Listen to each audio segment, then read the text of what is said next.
అలంకరింపబడిన ఆభరణములతో.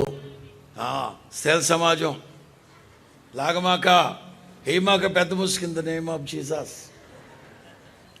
ఆభరణములు, అలంకరింపబడిన ఆభరణాలు. Dress code, ఆత్మీయులకి హెచ్చరిక. Dress code. కనీసం సన్నిధికి వచ్చేటప్పుడైనా డ్రెస్ కోడ్ మెయింటైన్ చేయాలి. చూద్దాం. 96వ కీర్తన 9వ వాక్యం. 96వ కీర్తన 9వ వాక్యం. పరిశుద్ధ అలంకారములు ధరించుకొని, పరిశుద్ధ అలంకారములు ధరించుకొని నమస్కారము చేయుడి సర్వభూజనులారా ఆయన సన్నిధిలో. పరిశుద్ధ అలంకారం, ప్రతిష్ఠిత ఆభరణాలు, గుణమనే అక్షయ అలంకారం. 29వ కీర్తన 2వ వాక్యం.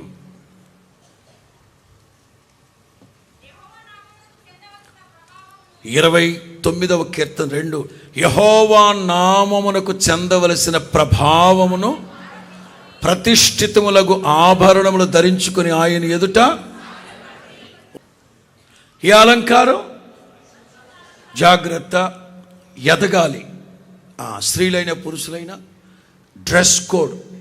సన్నిధికి వచ్చేటప్పుడు ఉన్న బట్టల్లో మంచి బట్టలు, విపరీతమైన బట్టలు అట్లాంటి వేసుకోకూడదు. ఆడపిల్లలు జీన్ ప్యాంట్లు, దరిద్రమైన పనులు చేయకూడదు.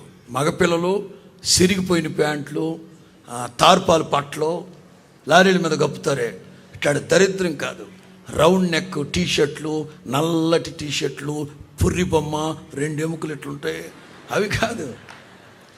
దేవుని మందిరానికి వచ్చేటప్పుడు శుభ్రంగా, ఫ్రెష్గా, శుభ్రంగా. ఎందుకంటే దేవుడు మనల్ని చిగురింప చేస్తాడు. ఇందులో నేను చెప్పనా, ఇప్పుడు ఆ మధ్య ఎవరో ఒక అమ్మాయి ఏసన్న గారి దగ్గరకు వచ్చి 30 ఏళ్ల క్రితం, ఏసన్న గారు మా కాలేజీలో అంతమంది ఉన్న ఆడపిల్లలు ఏంటో ఈ మోక నాయ అంటే పడుతున్నారు, నాకు అర్థం కావట్లేదు ఎందుకు ఎంట పడుతున్నారు అందంట. ఈ డ్రెస్ వేసుకుంటే కుర్రోళ్ళే కాదు కుక్కలు కూడా ఎంట పడతాయి. వై అంటే వయ్యా ఏంది ఆ డ్రెస్సు? అందరూ నా ఎంట ఎందుకు పెడతారు అంటే నేను అనేది ఏంటంటే, ఇప్పుడు ఆ పిల్ల ఇంతమందిని ఆకర్షించింది.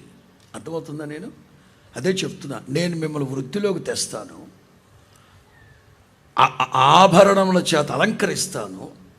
అప్పుడు నువ్వు అందరిని ఏం చేయాలి? పాస్టర్ గారు చెప్పారు కనుక రేపటి నుంచి ఇక 7 వారాలు నగలు దిగేసుకొని దిగంబర్లాగా తిరగ. ఆకర్షించడం అంటే ఒక్కొక్క యూదుని చెంగు పట్టుకొని ఎంతమంది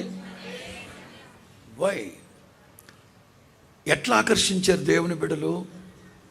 ఆరాధనకి వెళ్ళేటప్పుడు మీ పద్ధతి, మీ క్రమము, మీ ప్రార్థన, మీ బిహేవియరు, మీ పేటలో మీరు నడిచే నడక, ఈ విషయాలను బట్టి ఆకర్షింపబడతారు. మీరు పెద్దరికంగా ఉంటే ప్రజలు ఆకర్షింపబడతారు. షొలొమోతు అంటుంది, ప్రియుడా మమ్మల్ని ఆకర్షించు, మేము నీ యొద్దకు వస్తాం.